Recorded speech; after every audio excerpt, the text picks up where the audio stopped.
mudane guddoomiye mudanayaasha sharafta leh aad iyo aad baan idinkaga mahadcelinayaa aniga oo mahad dhammaanteed Allah subxaanahu wa tacaala u celinayna noo suurtageliyey halka inaan isugu nimaa ku kala warqaadanno ku wadaagno howlo muhiim noo wada waxaan markaa labaad idinku salaamayaa magacayga iyo magaca shacabweynaha Galmudug ee aqalkaani si dastuuri ah muhiim ugu yahay guud ahaan dalka gaar ahaan dowladaha xubnaha ka ah dowladda federaalka Soomaaliya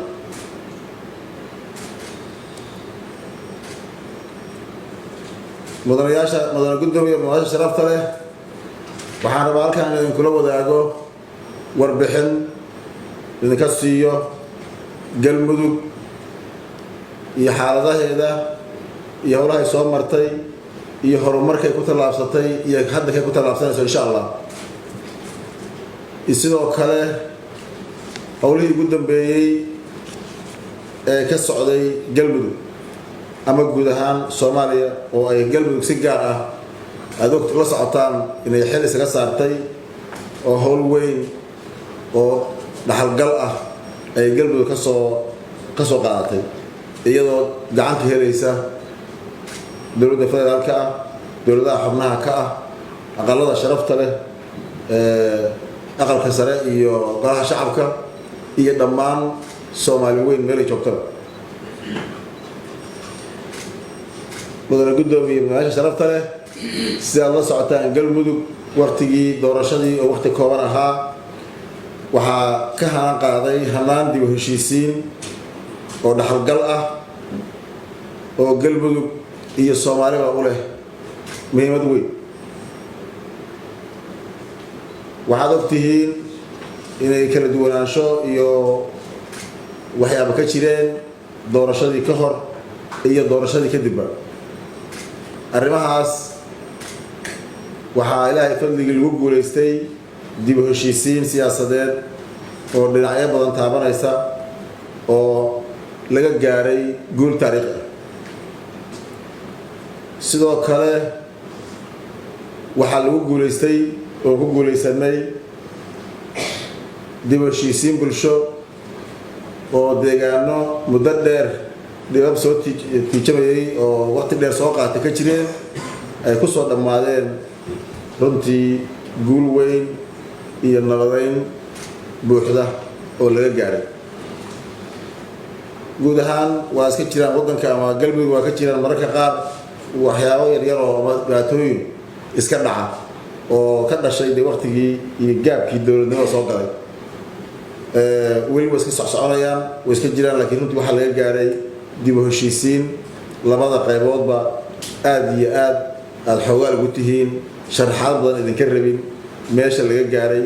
iyo waqtiga degdega ee tallaabooyinkaas lagu qaaday sidoo kale Galmudug waxay runtii horumar laga gaaray ama tallaabo weyn hore lagu qaaday geedi socodka ama dhismaha dowlad ama xukuumad Galmudug waxaan ka dhismay dib u heshiisiintii kadib xukuumad tayo leh waxgal ah aad iyo aad la socotaan howlaha muddadii ay jirtay xukuumaddaasi ay ku guulaysatay iyadana sida ay howladu u socdeen runtii ay ka muuqato dib u heshiisiintii hore loo soo sameeyey miraheedii xukuumadda ay ka muuqdaan dowladnimadana runtii ay ahayd ka dhigtay mid u samaysa nuxur iyo macno weyn Galmudug iyo guud ahaan Soomaaliya haddii Galmudug wax u qabsoomaan wax horumar ay samayso sida haddaba dhacday Soomaalida u tahay horumar iyo guul ay u wadato cad kasta oo Soomaali ka midana waa cad Soomaali ka mida Soomaaliya oo hagaagana Soomaaliya oo hagaag deegaan gaar ah oo ay guushaasi ama waxqabadkaas la gaaray uu si gooni u gaar yahay ma jirto marka uu laga reebo meeshii hagaagtaba inay Soomaalidu hagaagsan tahay intaas kadib galmudug waxay dadaal muuqda oo runtii aad iyo aad hortibin u leh muhiimad gaar ah lahaa waqti Soomaali baahi badan u qabtay ku soo aaday ay iska saartay arrimihii sidii la isugu keeni lahaa ama loo dhamayn lahaa kala duwanaanshihii ka jiray labada heer ee dowladda federaalka Soomaaliya dowladda federaalka ah iyo dowladda xubnaha ka ah waxaa gogol la dhigay ama fadhiyo iyo kulamo aad u muhiim ah lagu qabtay xarunta galmudug ama caasimadda galmudug Dhuusamareeb sabab socotaan ay isugu yimaadeen dowladda xubnaha ka ah dowladda federaalka Soomaaliya ku dhameeyeen ama aragtida ka qaateen sida dalku xaaladda hadda uu ku jiro runtii leh ama Soomaali ugu fadhisa wax weyn sidii wadanku doorasho u gali lahaa aragtida ka qaateen kadibna ku casuumay ama ku marti qaaday madaxdii dowladda federaalka Soomaaliya taasna la iskula qaatay ama la iskula gaaray in wadada maantay ugu muhiimsan ee sugaysa Soomaali oo ah dalku inuu si nabad ah xasilan heshiis ah la wada ogol yahay ku galo doorasho ayaa la iskula qaatay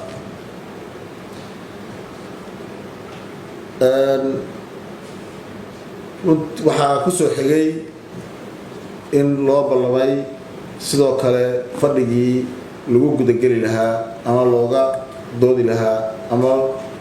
go'aamo lagu qaadan lahaa fadhigii saddexaad ama Dhuusamareeb 3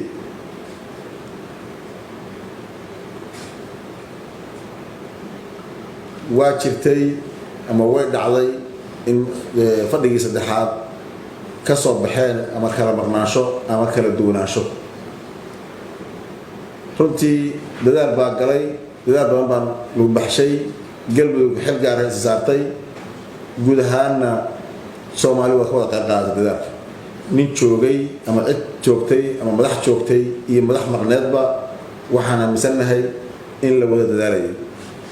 dadaalku mararka qaar laftiisa wuxuu keenaa in ra'yiga lagu kala duwanaa karo ma ahan in uma fasirayno ama maba noqon ama maba ahan in ay wax kale meesha ku jireen kaliya dadaalada ayaa sida u kala socday galmudug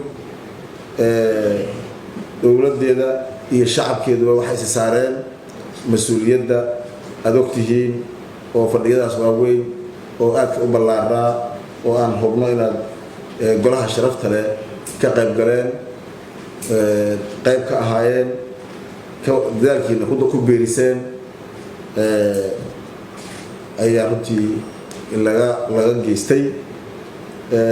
ilaahay fadligiis waxaan waa lagu guulaystay wax kastoo howlahan ka marnay maantay waxay noqotay galmudug goobtii ama gogoshii ay ka soo baxday in qaab doorasho iyo hanaan doorasho loo gabagabadiisii ama turxaan bixintiisii ama isla qaadashadiisii loo fadhiyo heshiiskii laga ka soo baxay Dhuusamareeb 3 oo hadda maalmihii la soo dhaafay aanu joognay halka u joognay haddana loo fadhiyo kuna kalsoonahay inuu guul iyo waqtiga la joogo doorashada hanaan lagu galo la isla ogol yahay uu ka soo baxo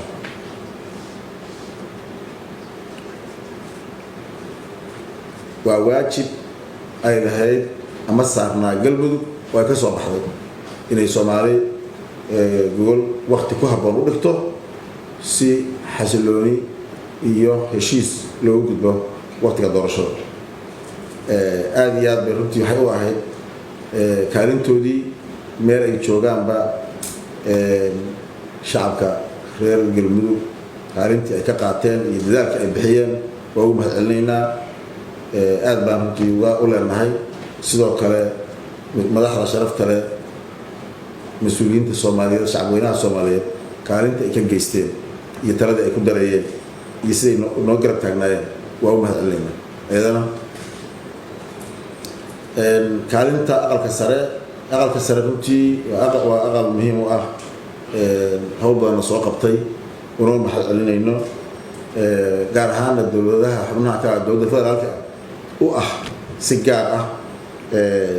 matalaad iyo xil gaarana uu ka saaran yahay anaan aaminsanahay inay runtii qaateen kaalintoodii dadaalkoodii iyo hawshii ku aadaneen waxaan isleenahay maanta waxaan u baahannahay inaan si wada jir ah u galno waqtiga doorashada waxaa la yidhahdaa baryahan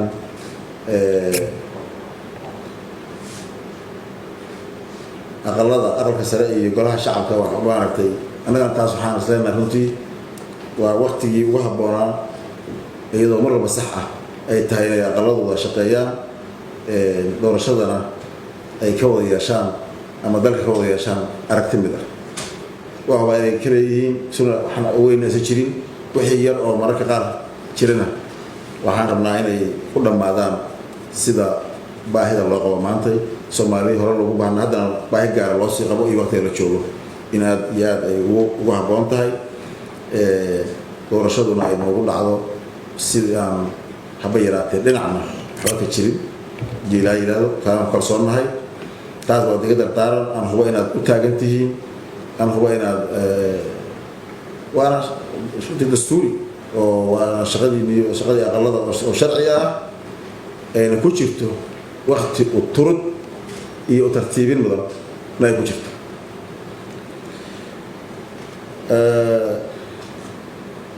dii aan wax yar gadaal ugu noqdo guud ahaan waxaan rabaa inaan mar labaad iyo mar saddexaad isdul taago kala duwanaanshihii iyo doodihii ama aragtidii ku saabsaneed doorashada inay meel fiican joogto meel fiican soo gaartay runtii ay tahay aan ka firayno inay wax walba ku dhammaadaan si aan ku jirin dano kala duwan ama la kala leeyahay ee laga eegayo oo keliya danta guud iyo doorasho xalaal ah laysku aragti laga yahay dalku uu ku galo sidii ugu habbooneed doorasho noogu dhici lahayd midda ugu soo kadarsan oo nagu qabsoomi karta waxaan runtii baa inaan xuso oo wax yar dib u noqonaya aan ka xumahay inaan soo taaban dib u heshiisiinta galmudug kaliya ma aysan ahayn waxaa dib u heshiintu ka soo bilaabatay oo guul weyna laga gaaray si aad la socotaan galmudug iyo puntland magaalo weliba aad ogtihiin inay laba maamul ka wada ama taliyaan ama ka wada howlgalaan oo xaalado gaar ah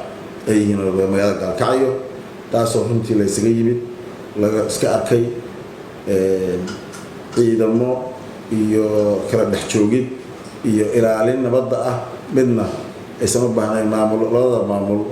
labada dowladaha xubnaha ka dowladda federaalka ah ay si wada jir ah oo mid ah amni iyo dhaqaalo iyo siyaasad iyo dhinac walba uga howlgalaan lagana gaaray guul aan runtii u baahnayn maantay aan allana lagu mahadiyo haba yaraatee xaaladihii hore u jiri jiray ama cid labada dowlad galmudug iyo puntland aan ahayn oo hadda gacan amni ka qayb qaadanaysa aysan jirin guul weyn baa laga gaaray fadhiyaal isaga yimid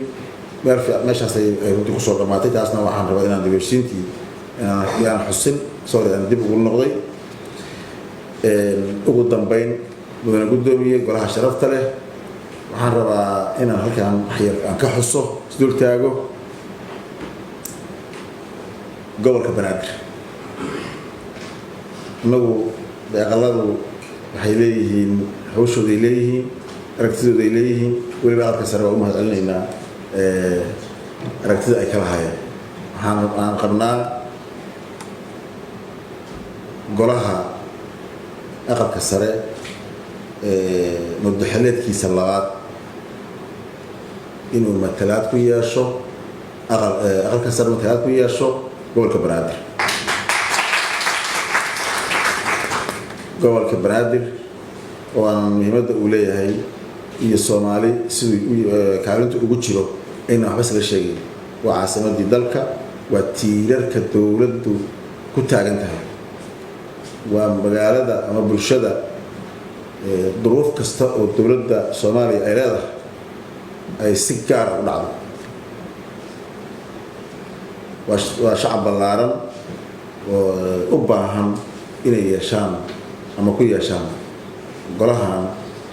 muddaxileedkiisa labaad matalaad hadday tahay canshuur hadday tahay arrimo ka dhasha amni hadday tahay si kale oo ay dawladdu ugu tiirsan tahay wuxuu yahay halbowle uu caasimadani ay uga duwan tahay dalka intiisa kale oo ay duruufaha cadowga iyo argagaxisho dalka ku hayaan xitaa ay si gaar ah ula wadaagto dowladda federaalka Soomaaliya oo aysan ku dhacayn ama aysan la wadaagayn dowladaha xubnaha ka ah dowladda federaalka Soomaaliya iyo deegaanada kale sidaa darteed waa ku kalsoonahay inaad dadaalkiina iyo hawshiina ku biirisaan xil gaaran la iska saaro arrintaana waa aad iyo aad u dalban lahaa anoo weliba madaxda qaranka oo ugu horreeya madaxweynuhuna ka dalbanaya ama runtii u gudbinaya halkan aan uga gudbiyo sidii horeyba dhaqdhaqaaqa u socday inuu madaxweynuhuna iska saaro dadaal inta uga aadan ama inta uu ku biiri karo taasna ugu dambeyn waxaan rabaa inaan golaha sharafta leh soo gudbiyo iyo guud ahaan hay'adaha dowladda oo dhan iyo cid kasta oo arrintaasi ay sida saxda ah oo ay runtii nolol muuqato ay tahay ku dheeraan maayo intaa ka badan in ka badan 3 milyan oo qof kuma leh matalaad aqalkan sharafta badan waa hawsheeda waxay leedahay aragtida gaarka ah taana cidna ugamana duwani ugamana waxaan u aaminsanahay tahay xilna wada saaran iyo mas'uuliyad ay tahay inaan wada gudano oo laga wada qaato kaalintaas mudane gudoomiye madaxda sharafta leh aad iyo aad baa u mahadsantihiin mar labaad waxaan ka mahadcelinayaa inaan soo nimid inaan kala wada qaadano waxaan soo dhaweynayaa aragtidii ama fakarkii aqalka sharafta leh xubnaha sharafta leh ay ka ama laga weydiin karo ama loo arko inay mudan tahay aad baan soo dhaweynayaa waa mahadsantihiin assalaamu calaykum waraxmatullaahi wabarakaatuh